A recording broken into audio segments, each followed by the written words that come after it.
What are you gonna do today, Napoleon?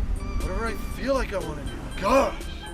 In my humble opinion, Ridley Scott is an icon, a director that has made some truly great movies over the years. Of course, there have been some exceptions along the way. However, the man did make Alien and Blade Runner, and that has earned him enough goodwill in my book to keep making movies forever, even if they don't always deliver. His latest attempt, Napoleon, is an epic biopic that tells the story of the rise and fall of Napoleon Bonaparte, and that's what we're going to talk about today. Do you like French people?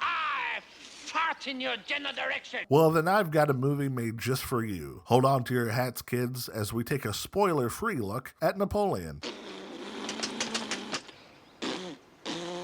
So Napoleon starts, like any great movie, with the beheading of a monarch. You see, this is the French Revolution, and this lady with the wild hair is Marie Antoinette, who's most famous for being Kirsten Dunst. You enjoy making keys? Cut to 4 years later, and Napoleon leads the French army in the siege of Toulon, taking the fort and driving the British out of the city. You don't frighten us, English pig dogs. Not long after this, the French Committee of Public Safety, the group responsible for the killing of 20,000 people and the imprisonment of 300,000 people, comes to an end with the public execution of another French politician. Man, French politics is wild. Anyway, while at a party celebrating the newest governmental change, Napoleon meets Josephine, a widow, and someone who has a very impressive clavicle. Soon after they meet, they begin dating, and they do all of the things that people who date do, like stare at each other, sit in chairs, and study human anatomy.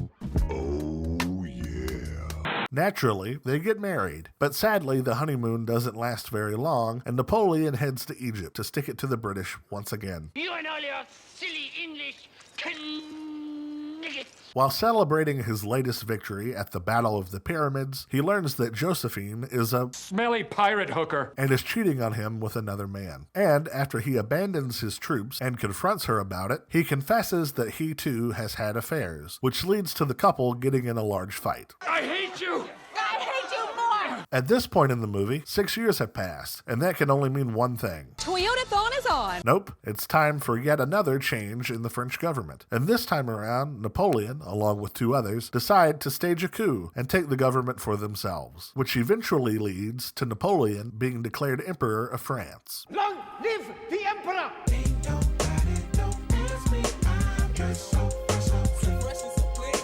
1 year later, the Austrians and the Russians are up to no good, and eventually leads to the Battle of Austerlitz, where the French army kills 36,000 Austrian and Russian troops. However, the battles at home are not so easily won, and after trying to have an heir, we learn that Josephine is no longer able to have children. This sad revelation causes Napoleon to divorce Josephine, and while she will still have great wealth and property, she will no longer be the Empress of France. And as Napoleon's enemies continue to conspire against him, and big losses in battle leave him in poor standing with the French people, the movie we end up with is well made and well acted, but is terribly unfocused, disjointed, and ultimately disappointing.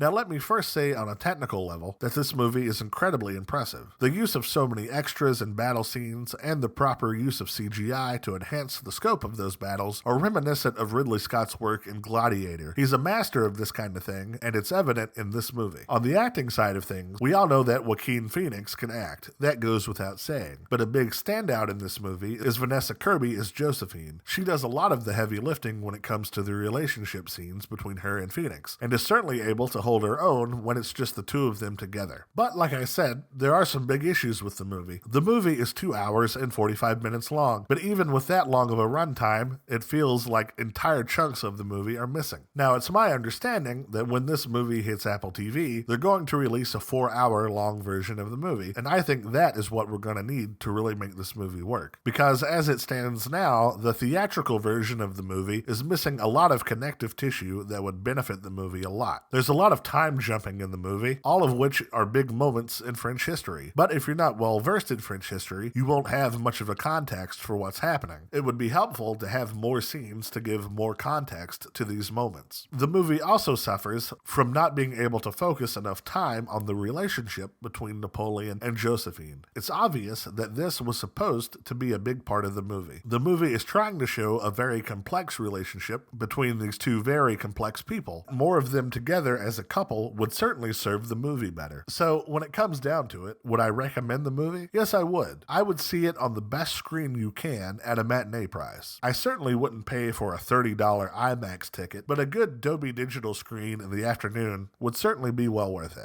Well, that's it for this one, guys. Have you seen Napoleon? What did you think about it? Leave a comment below and let me know. As always, thanks so much for being here, and I'll see you next time.